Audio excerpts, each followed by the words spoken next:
So let me ask you, how long can you go without seeing your family? A week, a month, 6 months maybe? 6 months is possible for your extended family because life happens. For the nucleic family, 6 months not possible. 3 months is pushing it.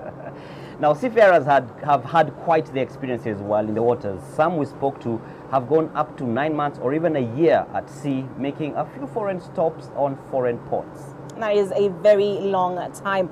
So what is it like? What are their inspirations? And just to be clear, seafarers are basically people who a ship owner employs to do ship service on board a ship at sea. Let's hear from them.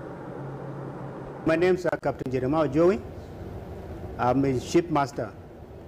Basically, ship master is the command.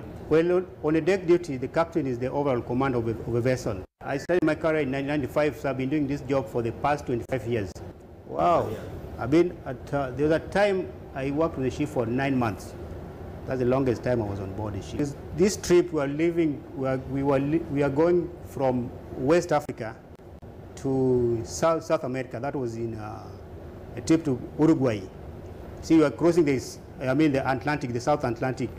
So we go to the weather report. The weather was not very good during that time. So, but there was a cyclone. On the North Atlantic. So, but you see, cyclone, they don't come back to to the south part. So when you see this information, some of the crew were scared.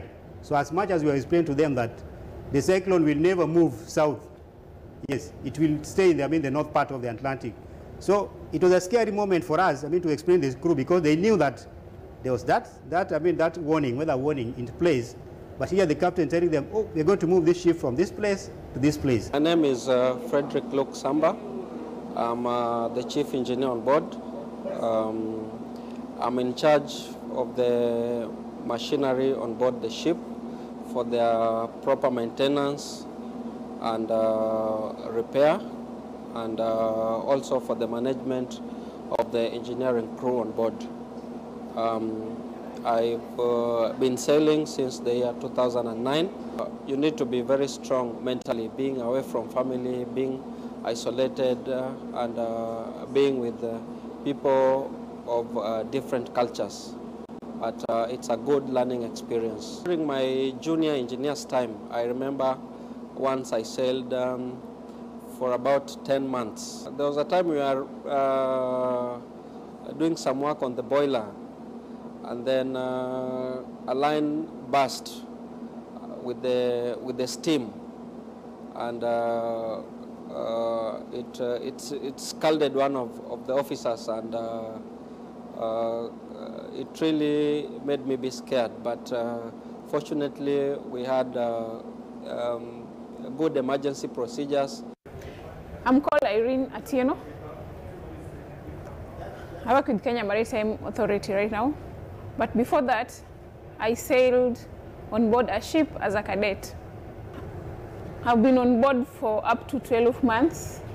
So I was on watch one time, and on board the ships I was with the Arabs. So like they usually go for prayers, it was time for them to go for their prayers. The officers that I was working with, they trusted me. So I was left in charge. I turned the ship on autopilot. The ship was moving. It deviated from the course. They were done and the captain came back. And when he checked, I was far off course. People believe that it's male dominated. So most of the people, they tend to have the mentality that it's only male counterpart who are supposed to be carrying out such tasks. In case you get a chance to perform or that to carry out the same task, you have to go extra mile. Like you have to put in extra efforts for them to realize, like, okay, she can do it too.